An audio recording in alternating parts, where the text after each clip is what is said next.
யாத்திரையாகமத்தின் புஸ்தகம் 17ஆம் அதிகாரம் 15, 16 ஆகிய வசனங்களை நாம் எல்லாரும் சேர்ந்து வாசிக்க போகிறோம்.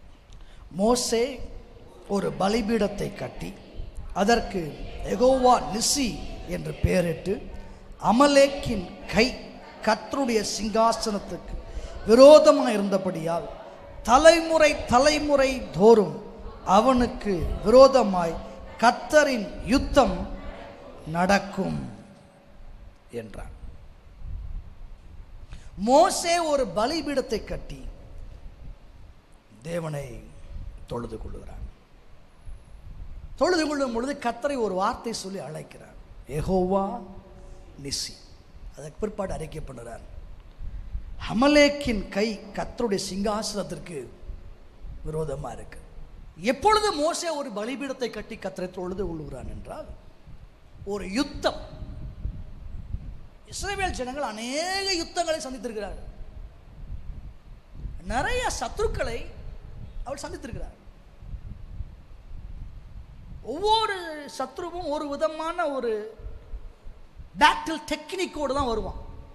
நீங்கள் உலகத்தை எடுத்துக்கிட்டாலும் சரிதான். உலகத்தில் பல இராணுவங்கள் இருக்கிறது, பல தேசங்கள் இராணுவம். ஒவ்வொரு இராணுவத்திற்கும் ஒரு ஸ்ட்ராட்டஜி இருக்கும். அவங்க அந்த ஸ்ட்ராட்டஜியில் தான் ரொம்ப சிறப்பாக செயல்படுவாங்க. அவங்க தங்களை பாதுகாக்கும், தங்கள் எதிரிகளை அழிக்கவும் ஒரு ஸ்ட்ராட்டஜி ஒவ்வொரு இராணுவம் வச்சிருக்கும். அது மாதிரி தான் இஸ்ரவேல் ஜனங்கள் பல சத்துருக்களை சந்தித்தார்கள். அவர்கள் ஒவ்வொருவரும் ஒவ்வொரு விதமான போராட்டங்களை கொடுத்தார். எகிப்தியர்கள் வேலையை கொடுத்து பயங்கரமாக அவங்கள அடக்க ஒடுக்க நினைத்தான். பெலிஸ்தர்கள் ஒரு விதமான சத்துருக்கள், மோவாபியர் ஒரு விதமான சத்துருக்கள், மீதியானியர் ஒரு விதமான சத்துருக்கள், கானானின் 7 ராட்சத கூட்டங்கள் ஒரு விதமான சத்துருக்கள். இப்படி ஒவ்வொருத்தரும் ஒவ்வொரு விதமான ஐடியாஸோடு ஸ்ட்ராட்டஜியோடு அவங்கள தாக்குனாங்க. அப்படி அவங்க சந்தித்த பல சத்துருக்களில் ஒரு குரூப் தான் யாருன்னு கேட்பீங்கன்னா அமலேக்கியர். ஆனால் என்ன ஆச்சரியம் என்று சொன்னால், அவள் சந்தித்த சத்துருக்களாய் அவளுக்கு மாறின எந்த கூட்டத்துக்கு மத்தியிலும் கர்த்தர் அவங்களை கைவிட்டு விடாம எல்லா சத்துருக்களையும் அவர்களுக்கு கீழே கொண்டு வர அவர்கள் ஆராதித்த தேவன் உண்மையுள்ளவராக இருந்தார். அந்த தேவன் உங்களுக்கு உதவி செய்வார். இன்றைக்கு என்னுடைய செய்தியின் தலைப்பு அமலேக்கிய ஆவி, ஸ்பிரிட் ஆஃப் அமலக்கைட்ஸ். இந்த அமலேக்கியர்கள் யார்? அவங்க எப்படி செயல்பட்டார்கள் என்பதை நீங்கள் கவனித்து பார்க்கும் பொழுது, அவர்களை குறித்து வேதம் சொல்லக்கூடிய வார்த்தைகள், அவர்கள் வனாந்திரத்திலே பள்ளத்தாக்கிலே தங்கி இருக்கிறவர்கள், அலைகிறவர்கள்னா வேதத்தில் போட்டிருக்கு. அப்படி அவன் அலைஞ்சிக்கிட்டே இருப்பான், அந்த இடத்துல காத்துக்கிட்டு இருப்பான், எப்படி முறியடிக்கலான்றது அவனுடைய ஸ்ட்ராட்டஜியாக இருக்கும். இஸ்ரவேல் ஜனங்களுக்கு எதிராக அவன் செய்த 3 காரியங்களை இன்றைக்கு நான் பட்டியலிட்டு, அவைகளை அவர்கள் ஜெயித்ததையும், நாம் நம்முடைய வாழ்க்கையில் எப்படி பிசாசு போராடுறான், நாம் அவளை எப்படி ஜெயிப்பது, இதை பற்றி தான் பேச போகிறோம். நம்பர் 1, உபாகமம் 25ஆம் அதிகாரம் 17ஆம் வசனத்தை வாசிங்க. எகிப்திலிருந்து புறப்பட்டு வருகிற வழியிலே அமலேக்கு தேவனுக்கு பயப்படாமல் உனக்கு எதிராக வந்து. நீ எகிப்திலிருந்து புறப்பட்டு வருகையில், அந்த தேசத்திலிருந்து கர்த்தர் விடுதலை ஆக்குறார். எகிப்திலிருந்து அவர்களை கொண்டு வருகிறார். அவர்களுக்கு ஒரு தேசத்தை கர்த்தர் வாக்கு பண்ணுகிறார், ஒரு ஆசீர்வாதத்தை வாக்கு பண்ணுகிறார், ஒரு ஸ்தலத்தை ஆயத்தம் பண்ணி இருக்கிறார், ஒரு தேசத்தை ஆயத்தப்படுத்தி இருக்கிறார். அங்க நான் கொண்டு போய் சேர்க்கிறதுக்காக நான் இறங்கினேன்னு சொல்றார். கர்த்தர் அவங்களை கூட்டிட்டு போறார்.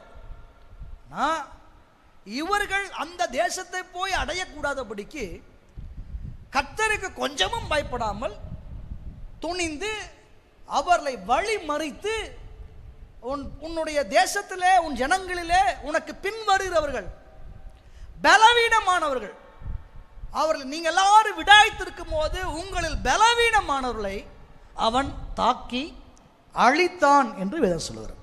அதான் அமலேக்குடைய டெக்னிக். எல்லாரையும் தாக்கல, எல்லாரையும் அழிக்கல.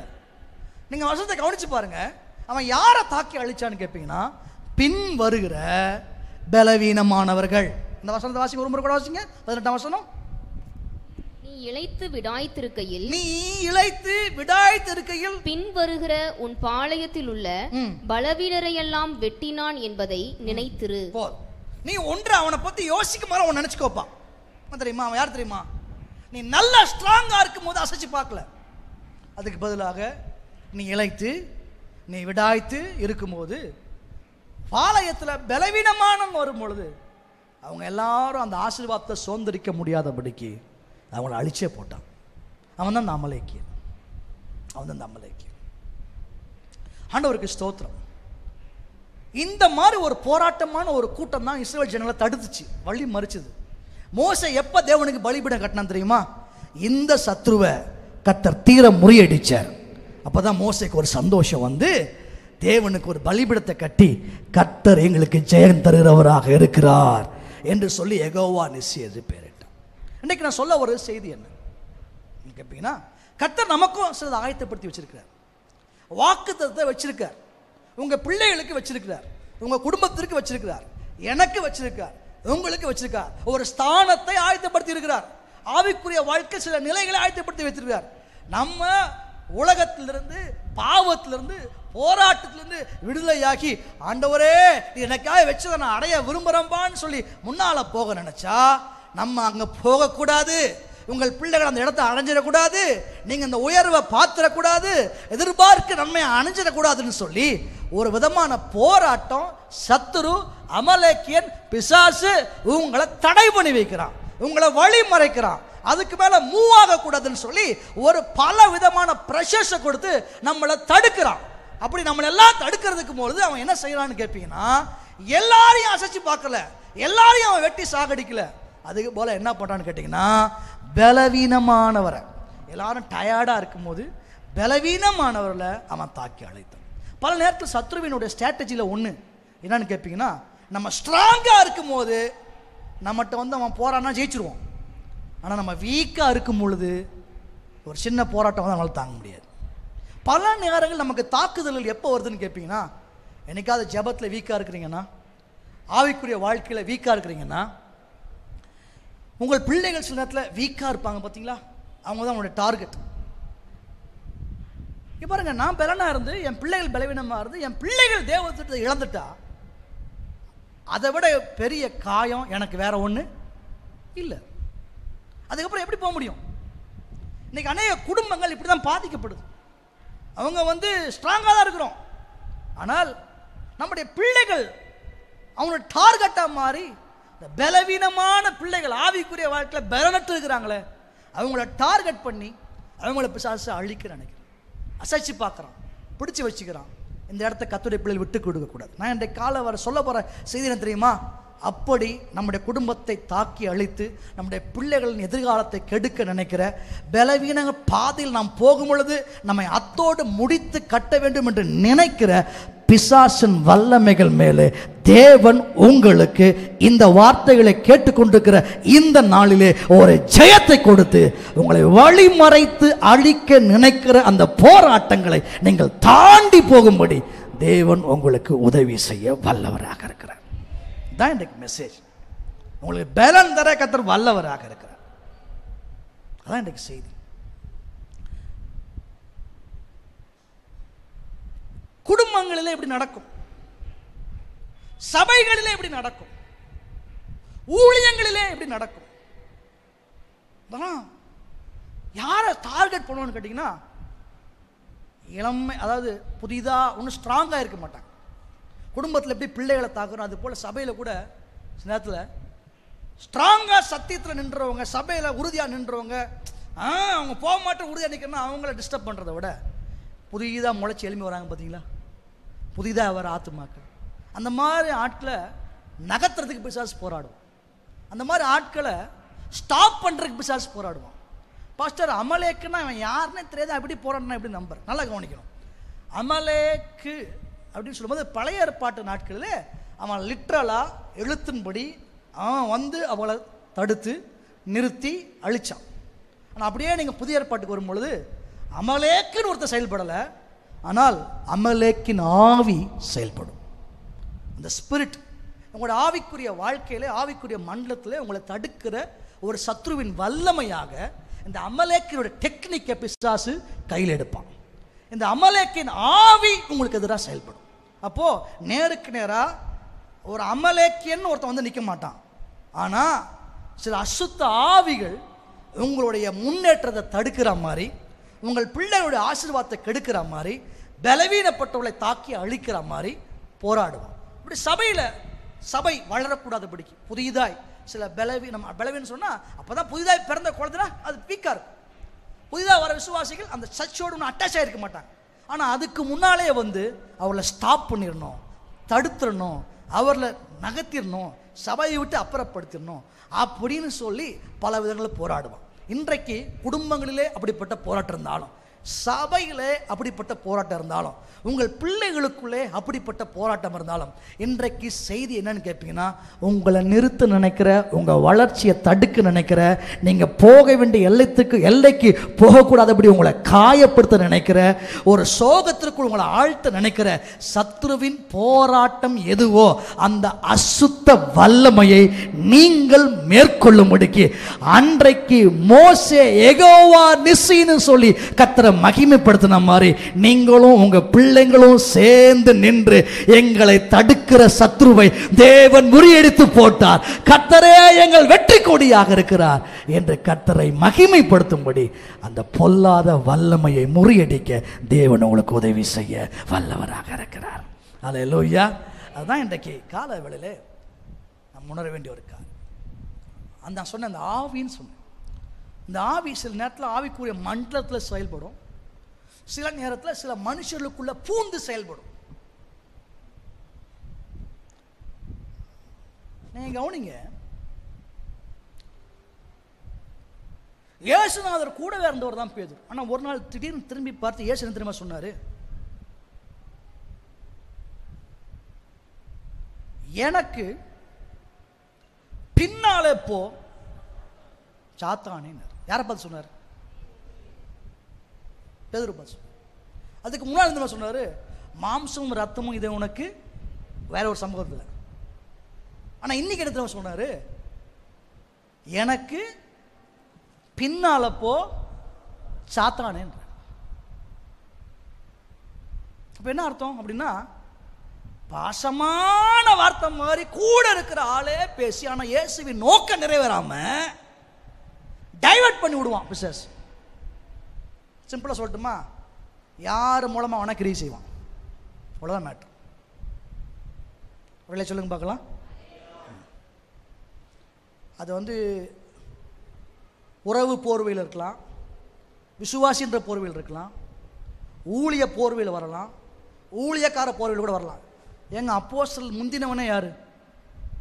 அப்போஸ்தலரில் முந்தினவன் பேதுருன்னு போட்டிருக்கு பைபிள்ல. இயேசுதாருக்கிட்டே இருந்த, ஆனா அவனே ஒரு கட்டத்தில் இயேசுவின் பாதையை டைவர்ட் பண்ற மாதிரி பேசுறார். எங்க இருந்தவன்னா உங்களுக்கு சோதனை வரும். இதுதான் சொல்றேன். ஆவினா அது யாருக்குள்ள வேணா பூந்துக்கும். ஆவிக்கு தனியா ஒரு சரீரம் கிடையாது, அதனாலதான் அது ஆவி. அல்லேலூயா. எங்கேயாவது ஒரு வேக்கண்ட் கிடைச்சது, ஒரு வேக்யூம் கிடைச்சதுன்னா டக்குன்னு உள்ள பூந்து அந்த ஆள் மூலமா என்ன பண்ணிருந்தா செயல்படும், வஞ்சிக்கும், நடக்கும். உங்கள் குடும்பத்தில் கூட சில உறவுகள் மூலமா அப்படி செயல்படலாம். சில போர்வை அதான் என்ன போர்வைன்னா, ஆரம்பத்தில் சொல்லிட்டேன், ஊழியன்ற போர்வை இருக்கலாம், விசுவாசின்ற போர்வை இருக்கலாம், ஊழியக்காரர்கள் என்ற போர்வை இருக்கலாம். அது போத்துக்கிட்டு வரும், ஆனால் உள்ளுக்குள்ள நோக்கம் வேற மாதிரி இருக்கும். உங்களுக்கான கர்த்தர் கொடுத்த தரிசனத்திலிருந்து விளக்குற மாதிரி வரும். இடம் கொடுத்தீங்க நீங்கள் முடிஞ்சிடுவீங்க. ஏன்னா உங்களை முடிக்கிறதுக்கும் உங்களை பிரிக்கிறதுக்கும் தான் அப்படிப்பட்ட ஆலோசனைகள், அப்படிப்பட்ட வார்த்தைகள். ஆலோசனை என்ற பெயரிலோ அன்பு என்ற பெயரிலோ எந்த வகையில் வார்த்தைகள் வந்தாலும் வஞ்சிக்கிற ஆவிகளுக்கு இடம் கொடுக்காதபடி அமலேக்கின் ஆவியை அடையாளம் கண்டு முறியடிக்கிற ஒரு விசேஷித்த கிருபையை கர்த்தர் உங்களுக்கு தருவாராக. அதனால தான் நான் சொல்கிறேன், இதை வந்து இனம் கண்டுறதுக்கு கர்த்தர் ஒரு கிருபை நமக்கு தரணும். எப்படி ஒன்று நடக்கலாம், அந்த இடம் கொடுத்துட்டோம்னா அவுட். நல்லா அழகாக பேசினா பாருங்க, சாத்தா அழகாக ஏவாளோடு தான் பேசணும். பேசி பேசி பேசி பேசி பேசி முடிவில் என்ன, அவ்வளோதான், மகிமை இழந்து போயிட்டாங்க. ஒரு ஃப்ரெண்ட்ஷிப் சர்க்கிளாக கூட இருக்கலாம். அதில் கவனம் வேணும். நான் புரிஞ்சுக்கிறதுக்காக சொல்கிறேன், இதை யாரையும் காயப்படுத்த நோக்கம் இல்லை, ஆனால் எல்லாரும் எச்சரிக்கப்படுவது அவசியம்ன்றக்காக சொல்கிறேன். ஒரு முறை ஒரு குடும்பத்தோடு பேசி கொண்டிருந்தேன். அவன் சொன்ன காரியம் எனக்கு ரொம்ப ஆச்சரியமாக அதிர்ச்சியாக இருந்துச்சு. ஏன்னா அவளை அழைத்து கொண்டு வந்த குடும்பம், சபைக்கு அழைத்து கொண்டு வந்து முதல்ல அறிமுகம் செய்து வைத்த ஒரு குடும்பம். அதே குடும்பம் தான் சில ஆண்டுகள் ஆச்சு. அதே குடும்பம் ஒரு நாள் நேராக புறப்பட்டு போனாங்க. இவங்க இடத்துக்கு போனாங்க, சந்திச்சாங்க. என்ன பேசுனாங்க அப்படின்னா, என்னங்க போங்க, நீங்கள் என்ன பண்ணுங்க, பேசாமல் நீங்கள் என்னத்துக்கு போய் சர்ச்சுக்கு வந்துட்டு ஜோம் போட்டு திரும்பி அங்கேயே போயிடுங்க,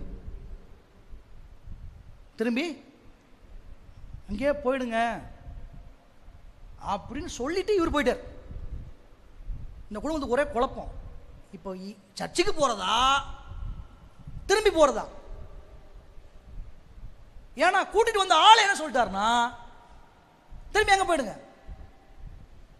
ஆனால் ஆண்டவருக்கு ஸ்தோத்திரம், அந்த ஆரம்ப நிலையில் இருந்தால் கூட கொஞ்சம் அப்படி வளர்ந்து வராங்க, குடும்பமாக அப்படியே வளர்ந்து வரும்பொழுது இந்த போராட்டம்.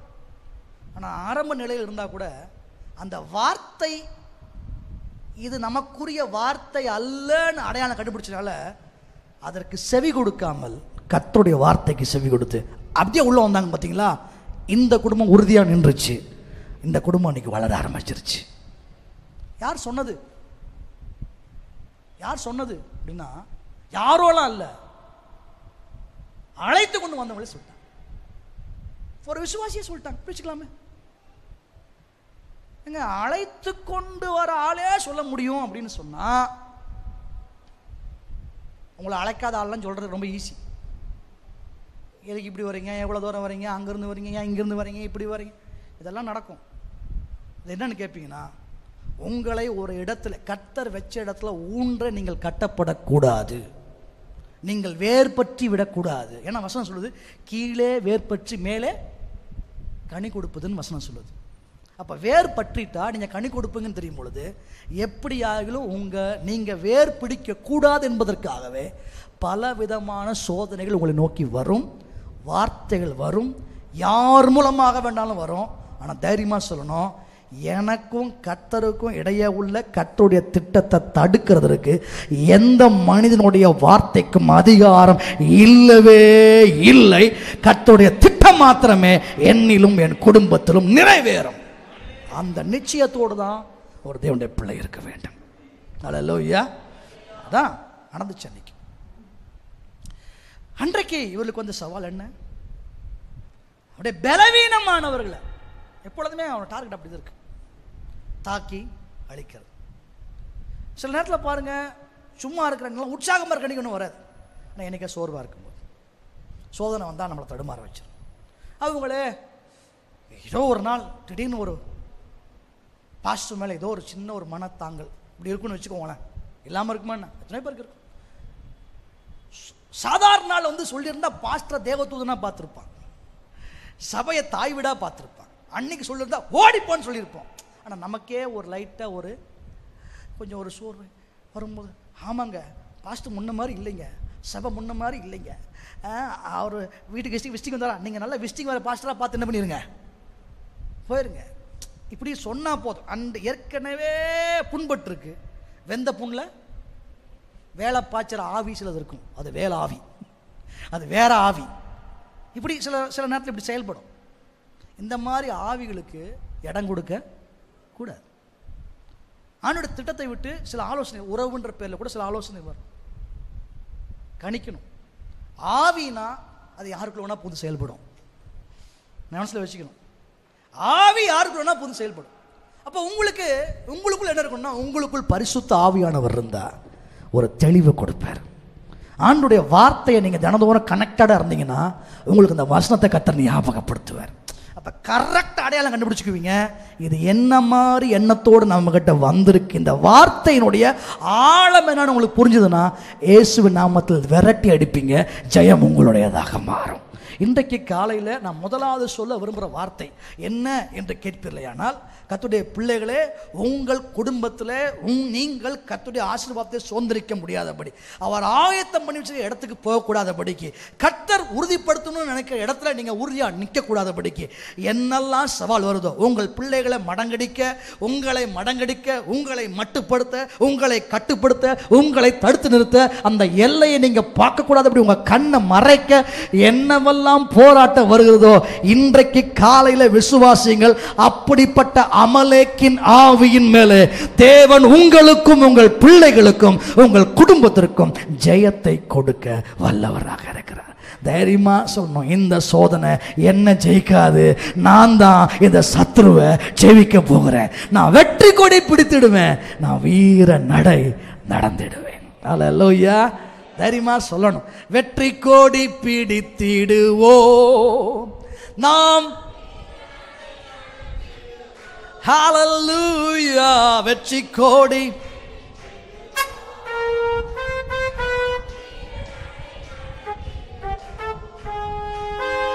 வெள்ளம் போல சாத்தான் வந்தாலும் ஆவிதார கோடி பிடிப்பார். வெள்ளம் போல சாத்தான் வந்தாலும் ஆவிதார கோடி பிடிப்பார்.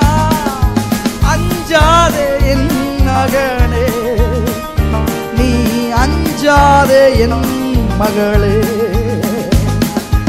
அஞ்சாதே நீ அஞ்சாதே என் மகளே. வெற்றி கோடி வீரநடை. ஹல்லேலூயா. ஸ்தோத்திரம். ஆயிரம் துன்பம் வந்தாலும் அணுகாது அணுகாது,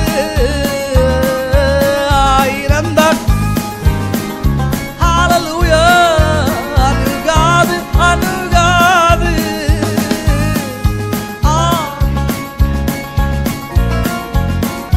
நாம் அலகையை வென்று விட்டோம்.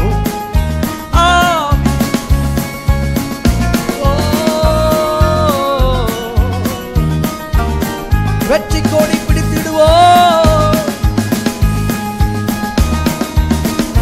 நாம், வீரநாடை நடந்திடுவோம். வெற்றி கோடி பிடித்திடுவோம் நாம், வீரநாடை நடந்திடுவோம். ஆமென். ஹல்லேலூயா. மூணாவது பலவீனரை தாக்கி அழிக்கிறது. ரெண்டாவது என்ன அப்படின்னு கேட்பீங்கன்னா, நியாயாதிபதியின் புஸ்தகம் 6ஆம் அதிகாரம் 3, 4 ஆகிய வசனங்களை நம்மளால வாசிப்போம். இஸ்ரவேலர் விதை விதைத்திருக்கும் போது, இஸ்ரவேலர் விதை விதைத்திருக்கும் போது மீதியானியரும் அமலேக்கியரும் கிழக்கத்திய புத்திரரும் அவர்களுக்கு விரோதமாய் எழும்பி வந்து அவர்களுக்கு எதிரே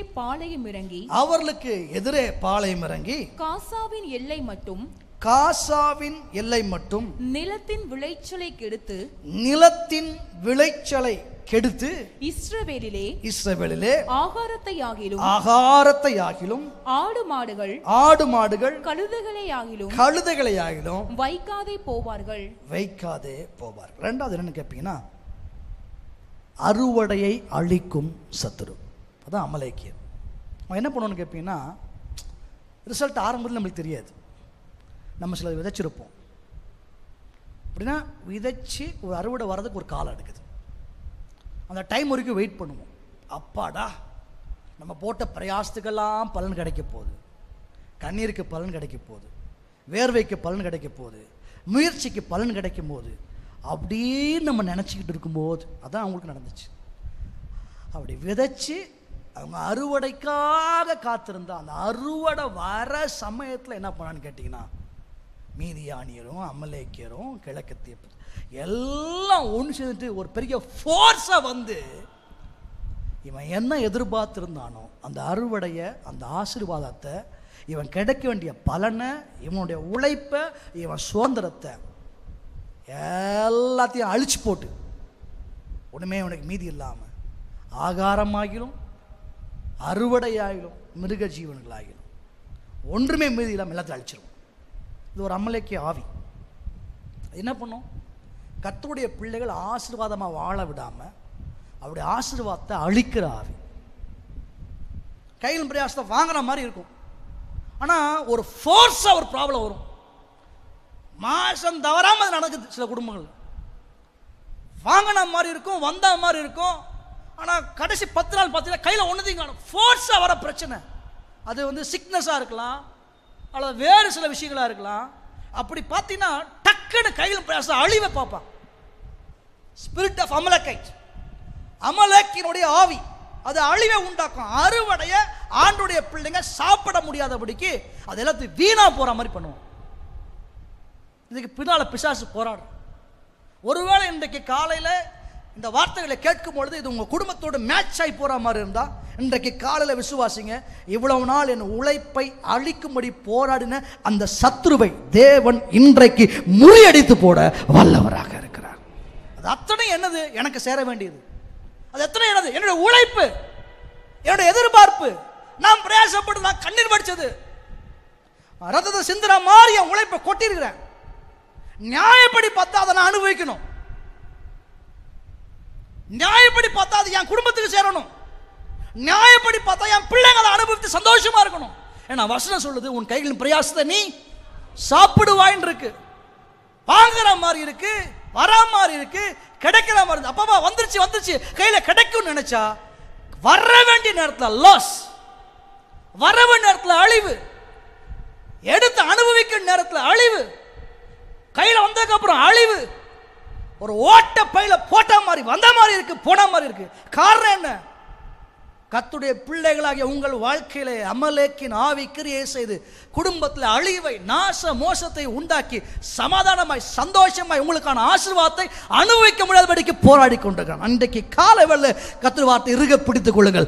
மோசே ஒரு பலிபீடத்தை கட்டின மாதிரி நீங்களும் உங்க குடும்பமும் சேர்ந்து ஒரு பலிபீடத்தை கட்டி இவ்வளவு நாள் எங்க குடும்பத்தில் அழிவை உண்டாக்கின அந்த சத்ருவின் மேல தேவன் எங்களுக்கு ஒரு ஜெயத்தை கொடுத்தார் என்று சொல்லும்படிக்கு உங்களை நடத்த கர்த்தர் வல்லவராக இருக்கிறார். எத்தனை பேர் விசுவாசிக்கிறீங்க? அதை காலை விட அதான் இன்னைக்கு தேவை. ஆண்டவர் அப்படி செய்வார். அழிவு அழிவு கையில் பிரயாசத்தில் சொத்தெல்லாம் கையில் வரா மாதிரி இருக்கும், பட் அழிவு எங்கேயோ அது ஸ்டாப் ஆகுது. ஏதோ ஒரு வல்லம் அதை தடுத்து நிறுத்துது, பிளாக் பண்ணுது. இந்த ஆவி தான் அமலேக்கினுடைய ஆவி. பட் இன்றைக்கு காலையில் கர்த்தர் அதன் மேல் நமக்கு ஒரு ஜெயத்தை கொடுக்க விரும்புகிறார். என்னுடைய உழைப்பு, என் பிரயாசம், என் எதிர்பார்ப்பு, இதையெல்லாம் நானும் என் குடும்பமும், நானும் என் பிள்ளைகளும், நானும் என் வீட்டாரும் அனுபவித்து கர்த்தருக்கு சாட்சியாக இருக்கும்படி என் குடும்பத்தை தூக்கி நிறுத்த என் கர்த்தர் வல்லவராக இருக்கிறார். இன்றைக்கு வசனத்தை நான் சார்ந்து கொள்கிறேன். கர்த்தர் என் கற்பத்தை தங்க பண்ண வல்லவராக இருக்கிறார்.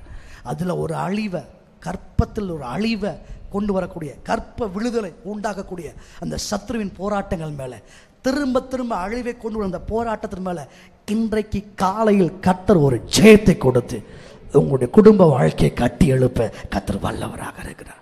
தடுத்த அமலேக்கின் ஆவி இப்போ வந்துடும், இப்போ கிடைச்சிடும், இப்போ அனுபவிச்சிடும், இப்போ மாறிடும், என்று மாறும், எந்த துயரம் அப்படிலாம் காத்து காத்து காத்து டைம் வந்துருச்சுன்னு நினைக்கும் பொழுது ஒரு அழிவு வந்துச்சுல, அந்த அழிவு இனி உங்கள் வாழ்க்கையில் வராதபடி, இன்று கண்ட எகிப்தியனை இனி காண்பதில்லை என்ற வார்த்தையின்படி அந்த போராட்டங்கள் மேல் கர்த்தர் ஒரு ஜெயத்தை கொடுக்க வல்லவராக இருக்கிறார். ஹல்லேலூயா, ஹல்லேலூயா, ஹல்லேலூயா. ரெண்டாவது என்ன கேட்பீங்கன்னா, அழிவை உண்டாக்குற சத்ரு. நான் மூணாவதுக்கு போயிடுறேன். மூணாவது 1 சாமுவேல் 30 1-3 வசனங்கள். தாவீதும் அவன் மனுஷரும் 3ஆம் நாளிலே சிக்லாகுக்கு வந்து சேருகிறதற்குள்ளே அமலேக்கியர் தென்புறத்து சீமையின் மேலும் சிக்லாகின் மேலும் விழுந்து சிக்லாகை கொள்ளையடித்து அதை அக்கினியால் சுட்டரித்து அதிலிருந்த ஸ்திரீகளாகிய சிறியவர்களையும் பெரியவர்களையும் சிறைப்பிடித்து ஒருவரையும் கொன்று போடாமல் அவர்களை பிடித்து கொண்டு தங்கள் வழியே போய்விட்டார்கள். தாவீதும் அவன் மனுஷரும் அந்த பட்டணத்திற்கு வந்தபோது இதோ தாவீதும் அவன் மனுஷரும் அந்த பட்டணத்திற்கு வந்தபோது இதோ அது அக்கினியினால் சுட்டரிக்கப்பட்டது என்றும் தங்கள் மனைவிகளும் தங்கள் குமாரரும் தங்கள் குமாரத்திகளும் சிறைபிடித்து கொண்டு போகப்பட்டார்கள் என்றும் கண்டார்கள். தங்கள் குமாரர் குமாரத்திகள் தங்கள் மனைவி தங்களுடைய குடும்பம் தங்களை விட்டு பிரிக்கப்பட்டது என்பதை கண்டார்கள். நம்பர் 3, இந்த அமலேக்கின் ஆவி என்னன்னு கேட்டீங்கன்னா பிரிவினையை கொண்டு வரும் சத்துரு.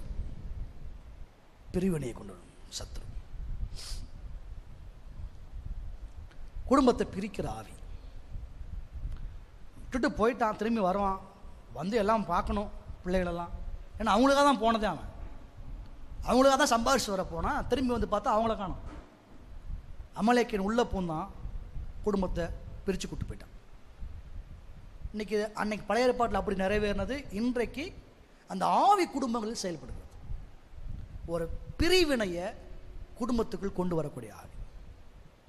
சிலர் வந்து லிட்டரலாகவே பிரிஞ்சு போகிற நிலைமைக்கு வந்திருப்போம். ஆனால் அதுக்கு பின்னால் கிரியை செய்யக்கூடிய பொல்லாத ஆவியை அடையாளம் காண தவறி இருப்போம்.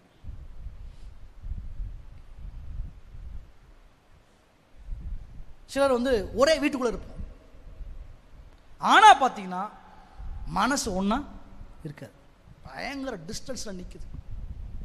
பிள்ளைகளோட மனசை பெற்றோட மனசு அப்படி டிஸ்டன்ஸில் நிற்குது, கணவன் மனைவி மனசு டிஸ்டன்ஸில் நிற்குது.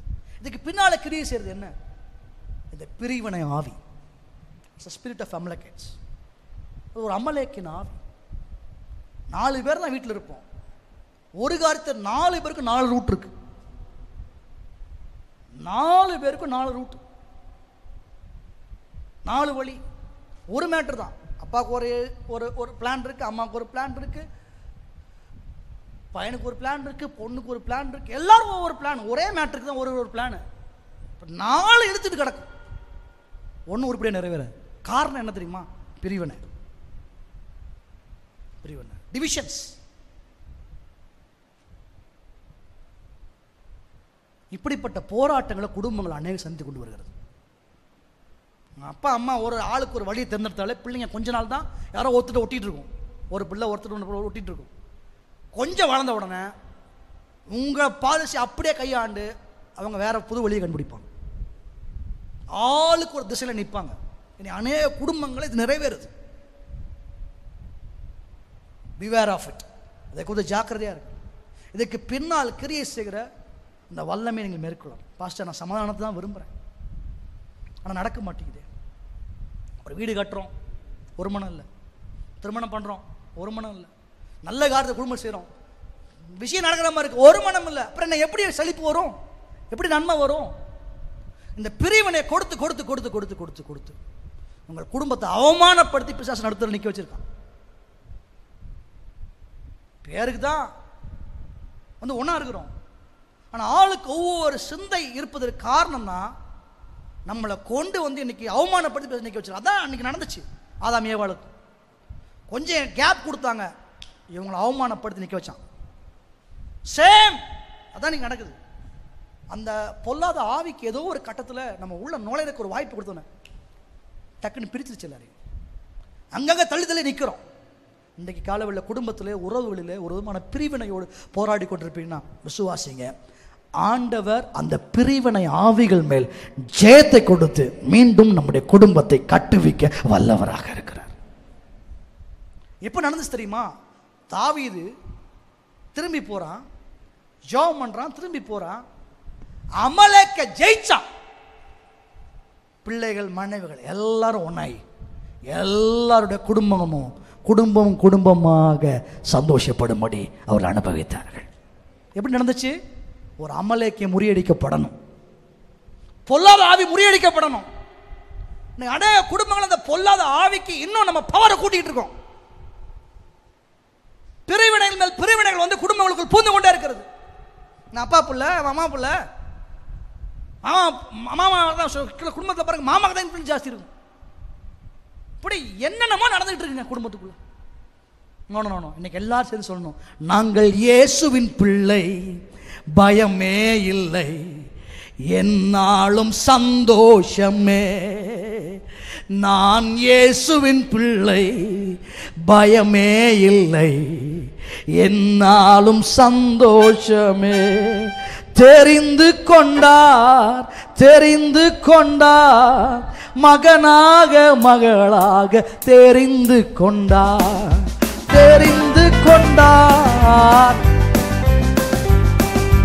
மகனாக மகளாக தெரிந்து கொண்டார். நான் இயேசுவின் பிள்ளை, என்னாலும் சந்தோஷமே. எல்லாம் சொல்லுவோமா? நான் இயேசுவின் பிள்ளை, என்னாலும் சந்தோஷமே. கழுவப்பட்டேன் இயேசுவின் ரத்தத்தாலே கழுவப்பட்டேன். ஓ, கழுவப்பட்டேன் இயேசுவின் ரத்தத்தாலே கழுவப்பட்டேன். நான் இயேசுவின் பிள்ளை, பயமே இல்லை, என்னாலும் சந்தோஷமே. நல்லா பாடுவோமா? நான் இயேசுவின் பிள்ளை, பயமே இல்லை, என்னாலும் சந்தோஷமே. கழுவப்பட்டேன் இயேசுவின் ரத்தத்தாலே கழுவப்பட்டேன்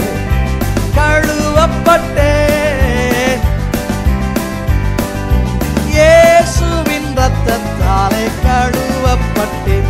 நான் இயேசுவின் பிள்ளை, பயமே இல்லை, என்னாலும் சந்தோஷமே. எல்லாரும் நான் இயேசுவின் பிள்ளை, பயமே இல்லை, என்னாலும்.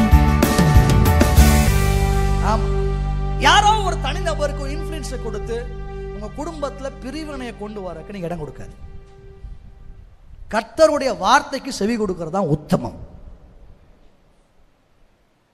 சிலர்லாம் நீங்க வந்து வீட்டுக்குள்ள வந்து பேசிட்டு போனா போதும், புண்ணியமா பேசிட்டு அவர்களையும் போயிருவார். இங்கெல்லாம் பத்திக்கிட்டு எரிஞ்சிட்டு கிடக்கு, ஃபயர் சர்வீஸை கூப்பிடு, இந்த நிலைமையில் இருக்கு. காரணம் என்ன? ஒரு சிங்கிள் பர்சனுக்கு உங்க யாருக்குமே இல்லாத உரிமை ட்ரெயின் பிடிச்சி வரவருக்கு மட்டும் இருக்கும், பஸ் பிடிச்சி வரவருக்கு மட்டும் இருக்கும். அவர் ஒரு நாள் தான் வருவார், உருப்படியாக பண்ணிட்டு போயிடுவார். பின்ன 6 மாதம் போராடிக்கிட்டு இருக்கணும். ஸ்பிரிட் ஆஃப் டிவிஷன், பிரிவினை நாவி. இன்னைக்கு சொல்லணும், ஆண்டவரே எங்க குடும்பத்தில் கண்ட்ரோல் நீரா இருக்கும் ஆண்டவரே. யாரோ ஒரு தனி மனிதன், அஃப்கோர்ஸ் அவனுடைய சிஸ்டம் என்ன, அவனுடைய சிஸ்டம் என்ன? இந்த குடும்பத்திற்கு தலையாக கத்த புருஷனை வைத்திருக்கிறார். அடுத்த ஸ்தானத்திலே கத்தர் மனைவியை வைத்திருக்கிறார். அதுக்கு அடுத்த இடத்துல கத்தர் பிள்ளைகளை. அது நிச்சயமா பைபிள் கொடுக்குற சிஸ்டம். ஆனா இந்த பிள்ளைகள் இடத்த நீங்க யாரோ ஒருத்தர் விட்டு கொடுக்க முடியாது. அந்த மனைவியின் இடத்தை யாரோ ஒருத்தருக்கு விட்டு கொடுக்க, கணவன் இடத்தை யாரோ ஒருத்தருக்கு விட்டு கொடுக்க. அப்போ இந்த இடத்துக்குள்ள யாரோ ஒருத்தர் உள்ள நுழைஞ்சி 3 பேரை இன்ஃப்ளூயன்ஸ் பண்றாங்கன்னா சம்திங் ராங். அந்த இன்ஃப்ளூயன்ஸுக்கு எதுக்கு மட்டும் தான் அதிகாரம்னா கர்த்தருடைய வார்த்தைக்கு மட்டும் தான் அதிகாரம். சில ஆலோசனைகள், அஃப்கோர்ஸ் குடும்பத்தில் பெரியவங்க இருக்கிறாங்க, ஆலோசனைகள் சொல்லலாம், அது தவறுன்னு சொல்லலை. அந்த ஆலோசனைகளை செயல்படுத்துவதை குறித்து நீங்கள் தான் அந்த ஃபேமிலி ஒரு ஜெபம் பண்ணி தேவ நடத்தலின்படி ஒரு முடிவெடுத்தா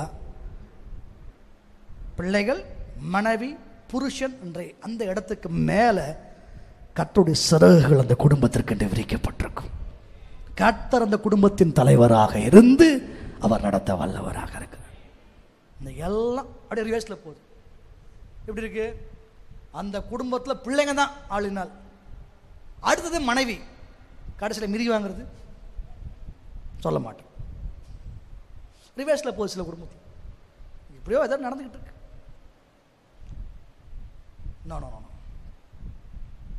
கர்த்தருடைய வார்த்தையை தாண்டி என் குடும்பத்தை இன்ஃப்ளூயன்ஸ் பண்ணுறக்கு உலகத்தில் எந்த மனிதனுக்கும் அதிகாரம் இல்லை. அவர் எங்களுக்கு என்ன சொல்லுகிறாரோ அதன்படி செய்யும்படி அழைக்கப்பட்ட ஒரு கூட்டம் தான் எங்கள் குடும்பம் என்பதில் ஒவ்வொருவரும் தெளிவாக இருக்க வேண்டும். எத்தனை பேர் ஏற்றுக்கொள்கிறீங்க? இப்போது ஒரு முக்கியமான ஏரியா நான் சொல்லணும். என்ன தெரியுமா? கொஞ்சம் பேருக்கு பிசாஸ் மேலே சாஃப்ட் கார்னர் வேலை செய்யுது. அதுதான் பிரச்சனை. சவுல்னு ஒருத்தர் இருந்தான், சவுல் ராஜா.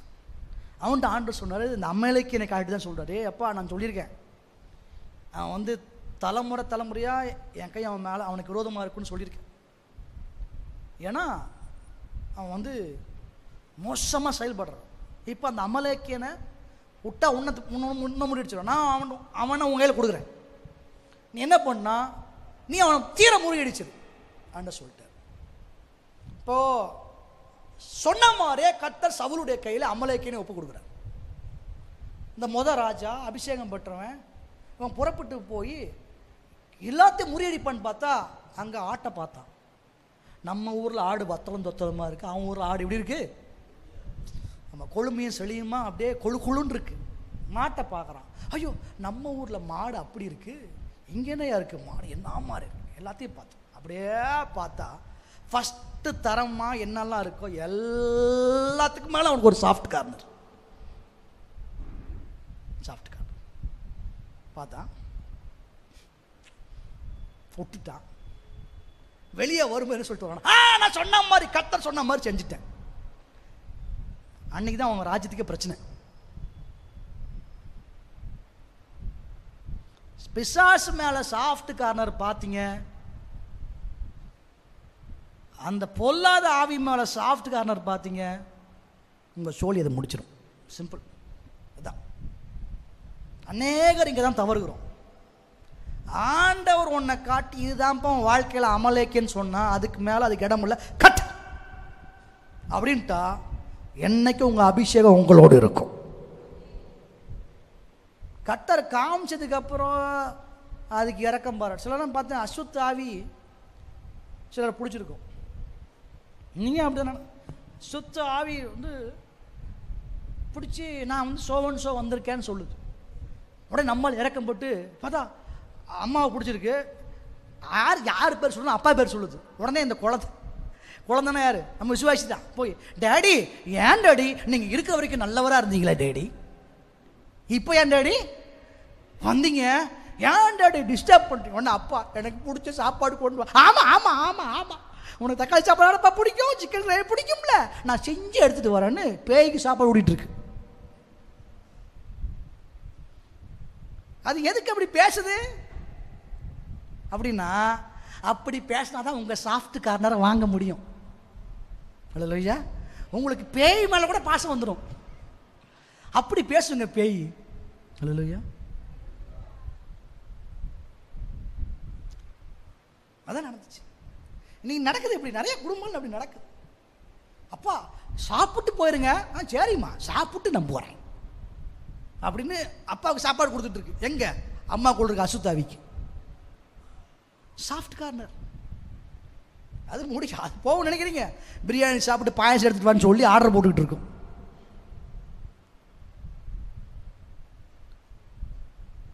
சரி, இப்போ அசுத்த ஆவி கிரியை செய்து அப்படின்னும் போது புரிஞ்சுக்கிறோம். சில நேரத்தில் ஆண்டவர் நமக்கு காட்டுவார், உன் வாழ்க்கையவே கெடுக்கிற அமலேக்கேன் இந்த தான் இப்படி காட்டுவார். ஸோ இதுக்கு என்ன ஆகுது? அது மேலே ஒரு சாஃப்ட் கார்னர். எப்படி? நான் வந்து எஸ்ப்பா நான் தினந்தோறும் பேசிட்டு இருந்தேன்னா இனிமேல் தினந்தோறும் பேச மாட்டேன், இனிமேல் 3 நாளுக்கு ஒரு முறை தான் பேசுவேன், 5 நாளுக்கு ஒரு முறை தான் நான் செய்வேன், வாரம் ஒரு முறை. என்ன ஆண்டவரே, அந்த அந்த சினிமா ஷோ போகிற மாதிரி வாரம் ஒரு முறை அப்படி ஒரு டீல். யாரோட? உங்களை கொல்ல போற பாம்போட டீல் போடுறீங்க, தீயோடு விளையாடுறீங்க. இப்படி ஆண்டவர் நமக்கு பர்டிகுலரா பாயிண்ட் பண்ணி, this is the problem, this particular person, இந்த நபர் தான் உன் குடும்பத்தின் சூழ்நிலைக்கான காரணம்னு ஆண்டவரை பர்டிகுலர் ரவுண்ட் பண்ணி காமிச்சதுக்கு அப்புறம் இன்னும் ஒரு சாஃப்ட் காரணம் இருந்துச்சுன்னா அது உங்களை அழிக்காம விடாது. இதுதான் ஃபேக்ட். பைபிள் அதான் சொல்லுது. என்னைக்கு இருந்தாலும் உங்களை முடிக்கிறதுக்கு தாங்க அவங்க பிளான் போட்டு உட்காந்துருக்கான். சில பாவங்கள் தான் நம்முடைய வாழ்க்கையின் அமலேக்கியன். ஆண்டவர் கட் பண்ணுன்றார், விட்டுன்றார். நீங்க ஸ்லோ ப்ராசஸ், நீங்க படிப்படியாக அதை குறைத்து அதை விட்டு விடுவேன். நீ படிப்படியா வரக்கூடாது, அதை முடிச்சுட்டு அடக்கம் பண்ணிட்டு போயிடும். ஏன்? that much poisonous it is. அவ்வளவு கொடூரமான விஷத்தோடு பிசாசு அந்த சூழ்நிலைகளை, அந்த நபர்களை, அந்த பாவத்தை நம்முடைய வாழ்க்கையில் பயன்படுத்தி கொண்டிருக்கிறான். விவரம் தெரியாம ஒரு தேவனுடைய பிள்ளை இந்த விஷயத்தில் மதியீனனாய் செயல்படாதபடி கவனமா இருக்கணும். சிலருக்கு இது ஓப்பன் வார்னிங்காக தேவன் கொடுக்கிறார். ஓப்பன் வார்னிங்காக தேவன் கொடுக்கிறார். ஏன்னா அந்த நோக்கம் என்ன? உங்களை அழிக்கணும் தான்.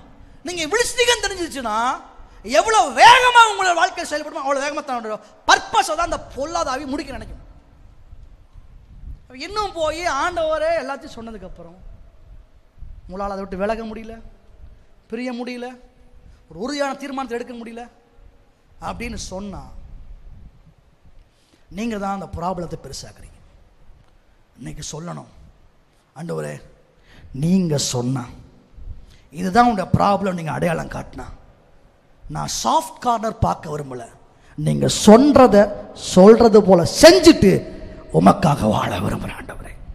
அப்படி சொன்னா நான் சொல்லுவேன், கர்த்தர் அப்படியே உங்க குடும்பத்தை தூக்கி நிறுத்துறதை நீங்க பார்ப்பீங்க. அதான் வசனம். கீழ்ப்படிஞ்சா எஸ்ன்னு சொன்னா அந்த கனெக்ஷன் கட்டனால இதுவரைக்கும் தடைப்பட்ட சகல நன்மைகளையும் அப்படியே ஒவ்வொன்றாய் உங்கள் வீட்டு அட்ரஸை நோக்கி தேவன் திருப்பி விட்டு கர்த்தருடைய கரத்தின் கிரியை நீங்கள் பார்க்கும்படி தேவன் வைப்பார். ப்ராப்ளம் என்ன தெரியுமா? இந்த இடத்தை விடுப்பான்னு சொல்றாரு, இதை கட் பண்ணுப்பான்னு சொல்றாரு, நிறுத்துப்பான்னு சொல்றாரு, வேண்டான்றாரு, போகாதன்றாரு, இல்லை கண்டினியூ பண்ணாதன்னு சொல்றாரு. இவ்வளவு பற்றி நமக்கு வார்னிங் கொடுத்ததுக்கு அப்புறமும் அந்த எச்சரிப்பெல்லாம் மீறிக்கிட்டு ஒரு கனெக்ஷனை டெவலப் பண்ணா, ஒரு உறவை டெவலப் பண்ணா, ஒரு பழக்கத்தை டெவலப் பண்ணா, ஒரு ஹேபிட்டை டெவலப் பண்ணா, பின்ன கர்த்தர் எப்படி நமக்கு உதவி செய்ய முடியும்? ஆண்டவரே நான் சொல்லுவேன், ஆண்டவரே நான் அப்படிதான்ப்பா நினைக்கிறேன், ஏன்னா என்ன முடியலப்பா, எனக்கு நீங்கள் என்னால் முடியலையாப்பா, எனக்கு ஏதாவது செய்யுங்கப்பான்னு சொன்னால் நான் சொல்லுவேன், அன்றைக்கு கிதியோனுக்கு பலனை கொடுத்த மாதிரி எடுக்க போகிறது பெரிய காரியம் வந்தாலும் கர்த்தரே பலனை கொடுத்து உங்களை நிறுத்த வல்லவராக இருக்கிறார்.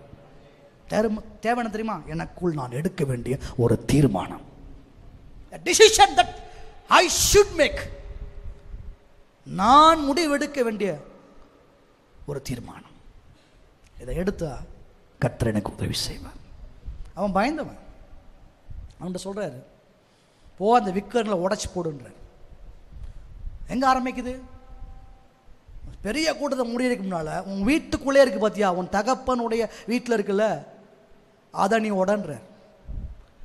பெரிய ஜெயத்தை எடுக்கிறதுக்கு முன்னால நம்ம லைஃப்பில் எங்கே இடம் கொடுத்துருக்கோம் அதை பார்த்து சரி பண்ணாலே உங்களுக்கு வானமும் திறக்கும், வழியும் திறக்கும். பிரச்சனை என்ன தெரியுமா? அதெல்லாம் ஆசைப்படுறோம். இங்க செய்ய வேண்டிய மாற்றத்தை, உடைக்க வேண்டியவளை உடைக்க, தகர்க்க வேண்டியவளை தகர்க்க, வெட்ட வேண்டியவளை வெட்ட, விட வேண்டியவளை விட மனது இல்லாததுதான் அநேக ஆவிக்குறியுடன் பிரச்சனை.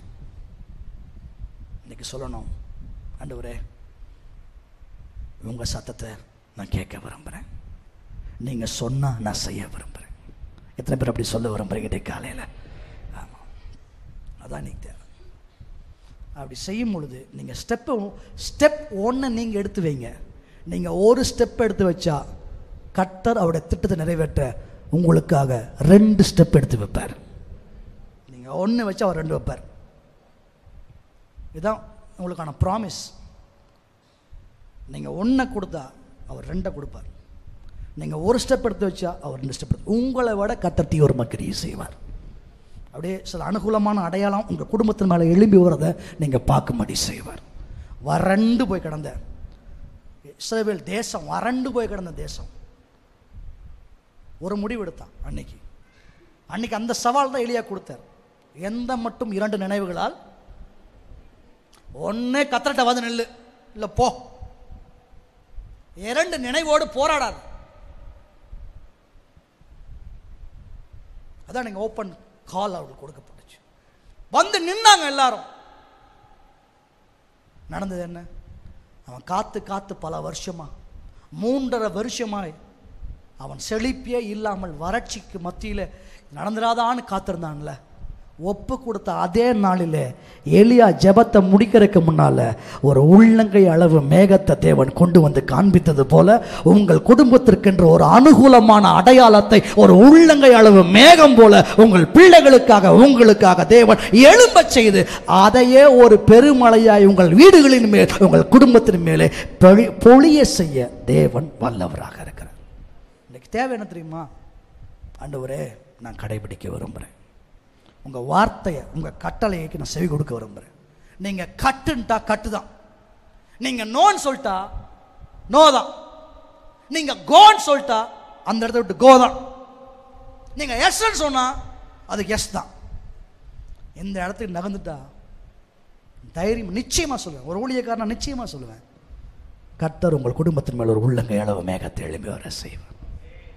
இன்னைக்கு சொல்லணும், கற்றுத்தாரும் நான் கடைபிடிப்பேன், நீர் சொன்னதை செய்து முடித்திடுவேன். கற்றுத்தாரும் நான் கடைபிடிப்பேன், நீர் சொன்னதை செய்து முடித்திடுவேன். போவா போவா உங்க போர்வையால் என்னை மூடுமையா. ஏசையா ஏசையா ஏசையா, உங்க அன்பினால் என்னை நிரப்புமையா. போவாஸ் போவாஸ் உங்க போர்வையால் என்னை. ஏசையா ஆமே, உங்க அன்பினாலே கற்றுத்தாரும் கற்றுத்தாரும் நான் சொன்னதை செய்து முடித்திடுவேன். கடைபிடிப்பேன், முடித்திடுவேன். போவாஸ் போவாஸ் உங்க போர்வையால் என்னை மூடுமையா. ஏசையா உங்க அன்பினால் என்னை மூடுமை. நிறைவான பரிசு, நிறைவான பரிசு நீர்தானையா, உம் நீழல் தானே தங்கும் சொர்க்கமையா. நிறைவான பரிசு உம் நீழல் தானே தங்கும் சொர்க்கமையா. போவா போவா சுக போர்வையால் ஓடுமையா. ஏசையா ஆமென், உங்க அன்பினால் என்னை. அவ்வளோதான் அவ்வளோதான். இன்னைக்கு காலையில் சத்துரை முறியடிக்கணும்னா கர்த்தர் வார்த்தைக்கு இடம் கொடுங்க, நிறைவேற்றுக்கு துணிச்சலோடு செயல்படுங்க, கீழ்ப்படி. எனக்கு அதான சொன்னான் சாமுவேல், சொல்லும் அடியே. அவ்வளோதான். அன்னைக்கே அவ்வளோ நாள் அடைக்கப்படுற வானம் திறந்து தரிசனமே இல்லாத காலத்தில் கர்த்தர் அவனுக்கு தரிசனத்தை கொடுத்தார், வார்த்தையை கொடுத்தார். அந்த வார்த்தையே அவன் அப்படியே உயர்த்தும்படி தேவன் செய்தார். அதை கர்த்தர் உங்களுக்கு, எனக்கு, நமக்கு செய்ய வல்லவராக இருக்கிறார். சரண்டர்ன்ட்டா உங்களுக்காக வானம் திறக்கப்படும். உங்களுக்கு தரப்பட தரிசனங்களை தேவன் கொடுப்பார், சொப்பனங்களை தேவன் கொடுப்பார், தீர்க்கமான வார்த்தைகளை கர்த்தர் உங்களோட கூட பேசுவார். அப்படி ஸ்டெப் பை ஸ்டெப்பாக கர்த்தர் நிறைவேற்றுவார். சாமுவேல் வளர்ந்தான்னு வசனம் சொல்கிற மாதிரி அப்படியே தேவன் உங்களுடைய வளர்த்துறதை நீங்கள் பார்ப்பீங்க, உங்களை சுற்றி இருக்கிறவங்க பார்ப்பாங்க. ஒரு கட்டம் வரும், சாமுவேலும் கர்த்தருடைய தீர்க்கதரிசி என்று தான் முதல் பெயர்சபா வரைக்கும் அந்த எல்லைகளெல்லாம் சொல்லப்பட்ட மாதிரி உங்களை வளர்த்து எடுத்து உங்களை எந்த எல்லைக்குன்னு கர்த்தர் வச்சாரோ அந்த எல்லைகளில் எல்லாம் உங்களை கொடுத்த சாட்சியை தேவன் பெருக செய்ய வல்லவராக இருக்கிறார். பட் ஸ்டார்டிங் எங்கே தெரியுமா? நீர் எஸ்ன்டா எஸ், நீர் நோன்டா நோ. அந்த இடத்துக்கு தான் நகரணும். யோசபாத்னு ஒருத்தர் இருந்தான், நல்ல ராஜா, நல்ல விசுவாசி. அவனோட ப்ராப்ளம் என்ன தெரியுமா? ஒவ்வொரு முறையும் கர்த்தர் திட்டமில்லாத நபரோடு தான் பார்ட்னர்ஷிப், ஃப்ரெண்ட்ஷிப். வேண்டாம் வேண்டான்னு கர்த்தர் வந்து அவனுக்கு சிக்னல் கொடுத்தா கூட இவர் அதை விட்டு வரவே மாட்டார். சாஃப்ட் கார்னர், ஆகாப் மேலே இருந்த சாஃப்ட் கார்னரு கடைசியில் அவன் லைஃப் வெற்றியாக முடிய வேண்டிய ஒரு தேவனுடைய பிள்ளை வாழ்க்கை துவண்டு போனது காரணம் கேட்டிங்கன்னா அங்கேயும் ஒரு ஃப்ரெண்ட்ஷிப் பிடிக்கிறான். எவ்ரி டைம் டெம்ப்டேஷன் அவனுக்கு என்ன தெரியுமா? Wrong partnership, wrong friendship. அதுதான் ஒரு ரொம்ப நல்ல மனுஷன் யோசபாத். பட் அவனோட வீக்னஸ் அதுதான். அந்த வீக்னஸுக்கு இடம் கொடுத்தீங்கன்னா உங்கள் வாழ்க்கையை நீங்கள் வீக்காக முடிப்பீங்க. ஆனால் அந்த வீக்னஸில் கர்த்தர் கிரியையை இடம் கொடுத்தீங்கன்னா உங்கள் லைஃப்பை க்ளோரியஸாக முடிப்பீங்க. இவ்வளோதான் விஷயம். அந்த பலவீனத்துக்கு இடம் கொடுத்துட்டீங்கன்னா நீங்கள் பலவீனனாக முடிப்பீங்க. அந்த பலவீனத்துக்கு மத்தியில் கர்த்தர் கிரியையை இடம் கொடுத்தா உங்களை பலவானா கர்த்தர் நிறுத்துவார், மகிமையாக உங்கள் ஓட்டத்தை முடிப்பீங்க. அது வந்து உங்கள் பார்த்துக்கு விட்டுறேன், நீங்கள் என்ன செலக்ட் பண்ண போகிறீங்கன்னு நீங்கள் தான் முடிவெடுக்கணும். ஒன்று சொல்லி முடிக்கணும். ஆமான்னு ஒருத்தர் இருந்தான். அவன் யார் தெரியுமா? ஆகாகியனாகிய ஆமான் வரும். ஆகாகியன் வம்சத்தில் வந்தவன். அந்த ஆகாகியன் யார் தெரியுமா? அமலேக்கியன். Haman is from the generation of Amalekites. அமலேக்கியன் வம்சத்தில் வந்தவன் தான் அந்த ஆமான். என்ன பண்ணான்? தேவனுடைய ஜனத்தை கலங்கடித்தான். அவங்களுக்கு எதிராக என்னெல்லாம் இன்ஃப்ளூயன்ஸ் பண்ண முடியும் எல்லாம் பண்ணான். சட்டத்தை போட்டான், முத்திரையை வச்சுட்டான், எல்லாம் பண்ணிட்டான். எல்லாத்துக்கும் ரெஸ்பான்ஸ் என்ன தெரியுமா பண்ணாங்க? தேவனுடைய மக்கள் எல்லாரும் முடிவெடுத்தாங்க. என்ன தெரியுமா? இதை நம்ம ஒன்றுமே பண்ண முடியும். எல்லாரும் மனசு கலங்கி எல்லாரும் ஓடு கதறி அழுகுறான். எல்லா சிலர் முடிவெடுத்தாங்க, நம்ம எல்லாரும் ஜெபம் பண்ண போகிறோம். எப்படி ஜெபம்? உபவாசித்து ஜெபம் பண்ண போகிறோம். அந்த ஜெபத்தோட வல்லம் என்ன தெரியுமா? சத்துரு போட்ட அத்தனை திட்டத்தையும் அவன் பக்கமாகவே தேவன் திருப்பி விட்டு அவருடைய பிள்ளையுடைய முகத்தை கர்த்தர் பிரகாசிக்க செய்ய வல்லவராக இருந்தார். இது உங்கள் குடும்பத்துக்கும் நடக்கும் இயேசுவின் நாமத்தினால. அவ்வளோதான். கீ ஒன்று தான். ப்ரேயரை ஸ்டார்ட் பண்ணுங்க. இப்படிப்பட்ட உபவாசம் பண்ணி ஜெபம் பண்ணுங்க. நீங்கள் குடும்பமாக ஒரு பாதையில் கடந்து போயிட்டுருப்பீங்க. ஒரு கன்ஃபியூஷனாக இருக்கலாம், குழப்பமாக இருக்கலாம், தடுமாற்றமாக இருக்கலாம், ஒரு தனிமையின் பாதை மாதிரி இருக்கலாம். அந்த போராட்ட பாதையில் இன்றைக்கி நீங்கள் தீர்மானம் பண்ணுங்கள். எந்த மட்டும் இப்படி போராடி கொண்டு இருக்க போகிறீங்க, அதுக்கு பதிலாக உட்காருங்க. ஒரு குறைந்தபட்சம் ஒரு 2 நாள் உபவாசம் போடுங்க. ஒரு வேளையாக உபவாசம் போடுங்க. குடும்பமாக உட்காருங்க. குடும்பமாக உட்காருங்க. ஆண்டவர் உங்கள் மனசில் ஒரு ஐடியா கொடுப்பார், ஒரு நடத்தலை கொடுப்பார். நீங்கள் அதை ப்ரொசீட் பண்ணுங்க. அந்த ப்ரொசீடிங்கில் உங்கள் மேல் சத்துரு போட நினைத்த நிந்தையை கர்த்தர் நீக்கி உங்கள் மேல் அவருடைய நீதியின் சால்வையை கர்த்தர் போடுகிறத நீங்கள் பார்ப்பீங்க. என்ன நடந்துச்சு இன்னைக்கு? மொர்தெகாய்க்காக ஒரு தூக்கு மரம். இந்த ஜனங்கள் எல்லாருக்கும் ஒரு சட்டம், எல்லாத்தையும் செஞ்சான்.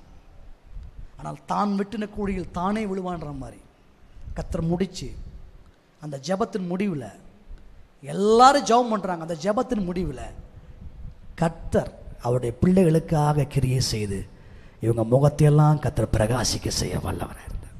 சொல்லட்டுமா? ஜெப நாட்டில் நேமிங்க. அந்த நாட்கள் ஜெபத்தை நீங்கள் முடிக்கும் பொழுது உங்களுக்காய் கர்த்தர் கிரியை செய்ய தோங்கிறத நீங்கள் பார்க்க முடியும், உதவி செய்வார்.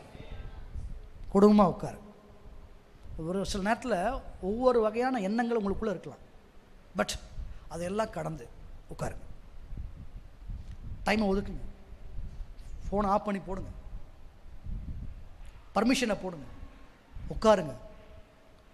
கர்த்தரை விட பெரியவன் ஒருவனும் இல்லை. அந்த நினைவோடு உட்காரு. கர்த்தாவை நீ சொல்லும்னு கேளுங்க. பாடுங்க, துதிங்க, ஜெபம் பண்ணுங்க, மனதார ஜெபம் பண்ணுங்க. ஆண்டவர் சொல்கிற வார்த்தை கீழ்ப்படிய ஜெபம் பண்ணுங்க, ஒப்பு கொடுங்க. நான் சொல்லுவேன், கர்த்தரே உங்களை ஜெபத்தில் ஆளுகை செய்து உங்கள் ஜெபத்தை கர்த்தரே நடத்தி கொடுக்க வல்லவராக இருப்பார். ஆவியான இடைப்பாடை அந்த ஜெபத்தில் நீங்கள் பார்ப்பீங்க. ஹோலி ஸ்பிரிட்டோட மூவை நீங்கள் பார்ப்பீங்க. அந்த ஜெபத்துடைய முடிவு, அந்த ஜெபத்தை முடிச்சு நீங்கள் எழுவும் பொழுது ஒரு அனுகூலமான அடையாளம் உங்கள் குடும்பத்தின் மேலே எழுப்பி வரும். கர்த்தர் உங்களுக்காக யுத்தம் பண்ண வல்லவராக இருக்கிறார். அமலேக்கிய வல்லமை நீங்கள் முறியடிப்பீர்கள். இன்னைக்கு என்ன நடக்குது தெரியுமா? எல்லாருக்கும் எதுக்கோ டைம் இருக்குது. No time for prayer. குடும்பமாக உட்கார வாய்ப்பு இல்லைன்னு கொஞ்சம் பேர் நினைக்கிறாங்க. இந்த பாயிண்ட்டுக்கு நீங்கள் ஒப்பு கொடுக்கணும்னு விரும்புகிறேன். அதோடு தான் முடிக்க போகிறேன்.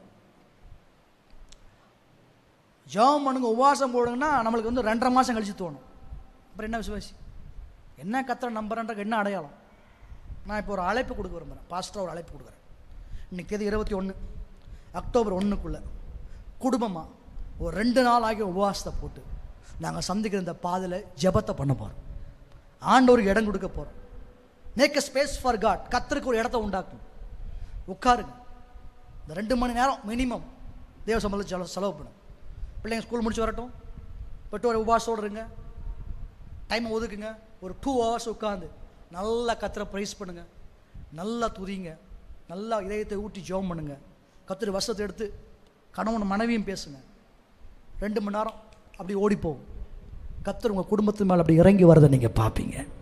வித்தியாசமான கிரியைகள் உங்கள் பிள்ளைகளுக்குள் துவங்குறதை பார்ப்பீர்கள். பரிசுத்த ஆவியானவர் குடும்பத்தில் அசைவாடுகளை நீங்கள் உணர்வீர்கள். உங்களுக்கான கதவுகளை கர்த்தர் திறப்பதை உணர்வீர்கள். நல்ல செய்திகள் உங்கள் குடும்பத்தை நோக்கி வருவதை உணர்வீர்கள். வாய்க்கால்களை தேவன் நிரப்ப வல்லவர் என்பதை நீங்கள் அனுபவிப்பீர்கள். வாய்க்காலை வெட்டுங்கள், இந்த பள்ளத்தாக்கு எங்கும் தண்ணீரால் நிரப்பப்படும். காற்றையும் காண மாட்டீர்கள், மழையும் பார்க்க மாட்டீர்கள். ஆகிலும் இந்த பள்ளத்தாக்கு எங்கும் தண்ணீரால் நிரப்பப்படும் என்ற அவருடைய வார்த்தையின்படி தேவன் நீங்கள் வெட்டியிருக்கிற ஜெப வாய்க்காலுக்கு பதிலாக தண்ணீரை கொடுத்து, பதிலை கொடுத்து உங்கள் குடும்பத்தின் தாகத்தை தீர்க்க வல்லவர் இருப்பார். அல்லேலூயா. எத்தனை பேர் இந்த காலை வேளை ஆண்டவரே என்னை ஒப்பு கொடுக்க விரும்புகிற ஆண்டவரே? அல்லேலூயா. இந்த போராட்டங்கள் மேல் ஒரு ஜெயம் உண்டா? எழுப்பி இருக்கலாமா? எழுப்பி இருக்கலாமா? நான் கீழ்ப்படிவே, இன்றே செயல்படுவே.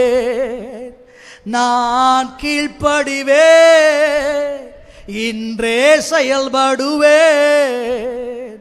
இனி வாழ்ந்து காட்டுவேன் என்ன, இனி வாழ்ந்து காட்டுவேன் என்ன.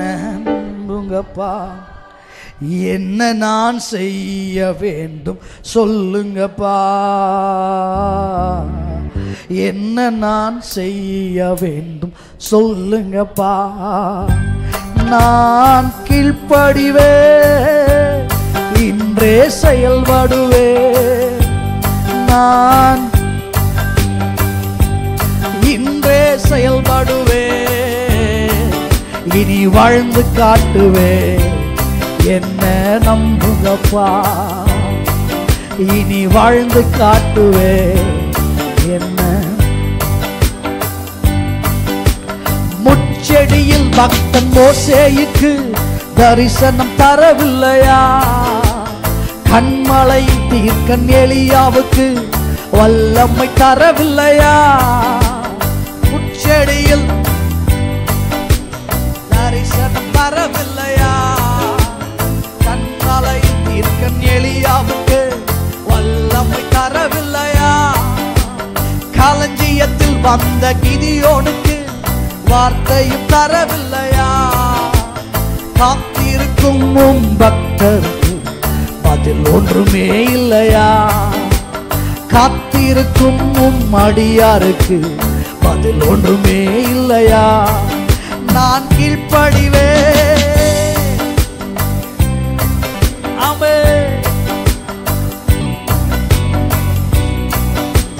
செயல்பாடுவே, இனி வாழ்ந்து காட்டுவே. என்ன இனி வாழ்ந்து காட்டுவே. என்ன நம்புங்கப்பா, என்ன என்ன நம்புங்கப்பா, என்ன நம்புங்கப்பா. இன்றைக்கு இந்த காலவெளியில் பாஸ்டர் அடுத்த 10 நாட்களுக்குள்ளாக நாங்கள் குடும்பமாக ஒரு 2 நாட்கள் ஆகிலும் உட்கார்ந்து தேவ சமூகத்தில் உபவாசித்து ஜெபம் பண்ண ஒரு குடும்ப தலைவனாக, ஒரு குடும்ப தலைவியாக நான் தீர்மானம் பண்ண விரும்புகிறேன். கர்த்தருடைய கிரியை நான் பார்க்க விரும்புகிறேன். கர்த்தர் எனக்கு கிரியை செய்ய வேண்டும், எனக்காக யாவற்றையும் செய்கிற தேவன் எழுந்தருள வேண்டும், நான் ஒப்பு கொடுக்க விரும்புகிறேன். அப்படின்னா உங்களுக்கு தடை வரக்கூடாது, அதை கர்த்தர் காரியத்தை வாய்க்க செய்யணும்னு உங்களுக்காக நான் ஜெபம் பண்ண விரும்புகிறேன். அப்படிப்பட்டவங்க மட்டும் கை உயர்த்தி நிற்கலாம். நாங்கள் ஃபேமிலியாக ஆண்டவர் சமூகத்தில் உட்கார போகிறோம். ஒரு குடும்ப தலைவனாக தலைவியாக நான் அந்த முடிவு எடுக்கிறேன். ஒரு 2 days மினிமம் 2 hours ஒதுக்கி நாங்கள் ஜெபம் பண்ண போகிறோம், குடும்பமாக அமரப் போகிறோம். ஆண்டவர் எனக்கு அந்த காரியத்தை வாய்க்க பண்ணணும் அப்படின்னு சொல்லக்கூடியவங்க நீங்கள் தைரியமாக கை உயர்த்தி நிற்கலாம் ஆண்டவர் சமூகத்தில். அப்படியே கண்ணை மூடி ஒரு கிருபையை கேளுங்க. அப்பா ஆண்டவரே, என் வாஞ்ச இதுப்பா, நீங்கள் எனக்கு பலன் கொடுங்க ஆண்டவரே அப்படின்னு சொல்லி ஆண்டவர் சமூகத்தில் கேளுங்க. ஆண்டவர் சமூகத்தில் கேட்டு ஜெபம் பண்ணுங்க. ஹல்லேலூயா. பரலோக பிதாவே, இன்றைக்கு காலைவெள்ள சபையா நின்று ஜெபிக்கிறோம். தாகத்தோடு கர்த்தருடைய சத்தத்துக்கு செவி கொடுத்து இந்த வார்த்தைக்கு ஒப்பு கொடுத்து ஆண்டவரே உபவாச நாட்களை நியமித்திருக்கிற குடும்பங்களுக்காய் ஸ்தோத்திரம். அடுத்த 10 நாட்களுக்குள்ளாக இவள் எடுக்க போற அந்த ஜெப நாட்களை கர்த்தர் ஆசீர்வதித்து தரும்படி ஜெபிக்கிறோம். உம்முடைய கரத்தை கர்த்தர் விளங்க செய்யும்படி நாங்கள் ஜெபிக்கிறோம் அப்பா. ஸ்தோத்திரம் அப்பா, ஸ்தோத்திரம் அப்பா, ஸ்தோத்திரம் அப்பா, ஸ்தோத்திரம் அப்பா. உம்முடைய நன்மையின் கரம் இவங்க குடும்பத்தின் மேல இருக்கணும்னு ஜெபிக்கிறோம். இந்த ஜெபத்திற்கு தடை வரக்கூடாது, தேவையில்லாத காரியத்தை பிள்ளைகள் டைவர்ட் ஆயிடக்கூடாது. ஆண்டவரே ஸ்தோத்திரம் அப்பா, ஸ்தோத்திரம் அப்பா. தவறான கமிட்மெண்ட்டுக்குள்ள போயிடக்கூடாது, இந்த ஜெப நேரத்தை வீணாக்கிடக்கூடாது, வேறு மனதின் ஆவி கிரியை செய்யக்கூடாது என்று சொல்லி நாங்கள் ஜெபிக்கிறோம். ஒரு மனதின் ஆவியினால் நிரப்புவீராக. இவர்கள் அறையை ஆயத்தம் பண்ணி முழங்கால் படியிடும் பொழுதே கர்த்தருடைய பிரசன்னம் அந்த அறையை நிரப்பட்டும் என்று நாங்கள் ஜெபிக்கிறோம். அதை நம்முடைய பிள்ளைகள் பிரத்யட்சமாய் உணர்வார்களாக. இதுவரைக்கும் இல்லாத வகையில் அவள் ஜெப நேரங்கள் மிகுந்த கிறிஸ்துவின் அன்பினால் நிரம்பின ஜெப நேரங்களாக இருக்க ஆண்டவர் உதவி செய்யும்படி ஜெபிக்கிறோம். அந்த நாட்களில் எந்த மரணங்கள் இவர்களை சுற்றியுள்ள உறவினர்களுக்குள் நடைபெறக்கூடாது. ஆண்டவரே, ஆஃபீஸில் தேவையில்லாத ப்ரெஷர்ஸ் வரக்கூடாது. ஆண்டவரே, அதை எல்லாவற்றையும் ஓவர் கம் பண்ணி ஜெபிக்கிற அந்த பலனை உடைய பிள்ளைகளுக்கு கொடுங்கன்னு ஜெபிக்கிறப்பா. ஒரு பெரிய மாற்றத்தை குடும்பங்கள் காணும்படி உதவி செய். இயேசுவின் நாமத்தில் பிதாவே, ஆமென். பாஸ்டர், நான் ஒரு தனி மனிதன், அல்ல ஒரு தனி மனுஷி. என் குடும்பத்தில் என் கணவர் ரட்சிக்கப்படலை, என் மனைவி ரட்சிக்கப்படலை, என் பிள்ளைகள் ரட்சிக்கப்படலை. ரட்சிக்கப்பட 2 பேர் தான் இருக்கிறோம். அல்லது நான் ஒத்த ஆள் தான். குடும்பமாக ஜெபிக்கிற அந்த ஸ்லாக்கி எனக்கு இன்னும் கிடைக்கல. ஆனால் நான் நாட்களை நியமித்து ரட்சிக்கப்பட்டவங்களாக எங்கள் குடும்பத்தில் நாங்கள் ஜெபம் பண்ண விரும்புகிறோம். தனி மனிதனாக நான் போராடி கொண்டிருந்தாலும் கர்த்தர் சமூகத்தில் நான் அமர்ந்து ஏதாவது ஒரு கிரியை கர்த்தர் என் குடும்பத்தில் நடப்பிக்கணும்னு நான் ஜெபம் பண்ண போகிறேன். அந்த நாட்களை நியமிக்க விரும்புகிறேன்னா, அப்படிப்பட்டவங்க நீங்கள் இருப்பீங்கன்னா உங்கள் கைகளை நீங்கள் உயர்த்தலாம். என் கணவன் ரட்சிக்கப்படல, மனைவி ரட்சிக்கப்படல, பிள்ளைகள் ரட்சிக்கப்படல, ஆனால் நான் ஜெபம் பண்ண விரும்புகிறேன். கர்த்தர் ஒரு அற்புதத்தை செய்யணும். God bless you. உங்களுக்காக விசேஷமாக இன்றைக்கும் ஜெபம் பண்ணுறேன். கர்த்தர் இந்த கிருபையை உங்களுக்கு கொடுப்பார். ஆண்டவரே, உமக்கு ஸ்தோத்திரம். இன்றைக்கும் ஒரு தனி மனிதனாக, தனி மனுஷியாக இந்த குடும்பத்தின் ஆசீர்வாதத்திற்காக, ரட்சிப்பிற்காய் போராடி கொண்டிருக்கிற, தங்கள் வாழ்க்கை நன்மைகளுக்காய் போராடுகிற ஒவ்வொரு மக்களுக்காய் ஜெபிக்கிறேன். ஆண்டவரே, இந்த நாட்களை நியமித்திருக்கிற இந்த ஜெப வேளைகளில் ஆண்டவரே ஸ்தோத்திரம் அப்பா. நீர் தம்முடைய பிள்ளைகளோடு தனி அறையில் நீர் அவர்களை சந்திக்கும்படி ஜெபிக்கிறேன். உங்களோட வார்த்தை அவர்களை சந்திக்கும்படி ஜெபிக்கிறேன். புதிய அனுபவங்களை கர்த்தர் கொடுத்து திடப்படுத்தி ஆண்டவரே ஸ்தோத்திரம் அப்பா, ஒருவனாய் இருக்கையில் ஆபிரகாமை அழைத்து பிறகு செய்த கர்த்தருடைய கரத்தின் வல்லமையை அவருடைய குடும்பம் அனுபவிக்கட்டும் என்று சொல்லி ஜெபிக்கிறேன் இயேசுவின் நாமத்தில் பிதாவே, ஆமென், ஆமென். இன்னைக்கு இந்த வார்த்தையை தேவன் நமக்கு அப்படி நிறைவேற்றி தரும்படிக்காக, சத்ருவின் போராட்டங்களை முறியடிக்கிற குடும்பமாக நம்முடைய குடும்பம் இருக்க தேவன் உதவி செய்யும்படிக்காக 2 கரத்தை உயர்த்தி எல்லாரும் கர்த்தரை ஸ்தோத்திரம் பண்ணுவோமா? ஸ்தோத்திரம். அன்பின் ஆண்டவரே, உமக்கு மகிமை கொடுக்கிறோம். இந்த அமலேக்கின் ஆவியின் மேல் எங்கள் குடும்பங்கள் ஜெயங்கொண்டு யெகோவா நிசி என்று கர்த்தரே எங்களுக்கு வெற்றி தருகிறவர் என்று உம்மை நாங்கள் மகிமைப்படுத்த எங்கள் ஒவ்வொருவருக்கும் அந்த கிருபையை நீங்கள் கொடுங்க, பலனை கொடுங்க. சகல கனம் மகிமை துதியுமா கொடுக்கிறோம் இயேசுவின் நாமத்தில் பிதாவே. சேர்ந்து சொல்லுவோம், என் ஆத்மாவே கர்த்தரை ஸ்தோத்திரி, என் முழு உள்ளமே பரிசுத்த நாமத்தை ஸ்தோத்திரி. என் ஆத்மாவே கர்த்தரை ஸ்தோத்திரி, கர்த்தர் செய்த சகல உபகாரங்களையும் மறவா.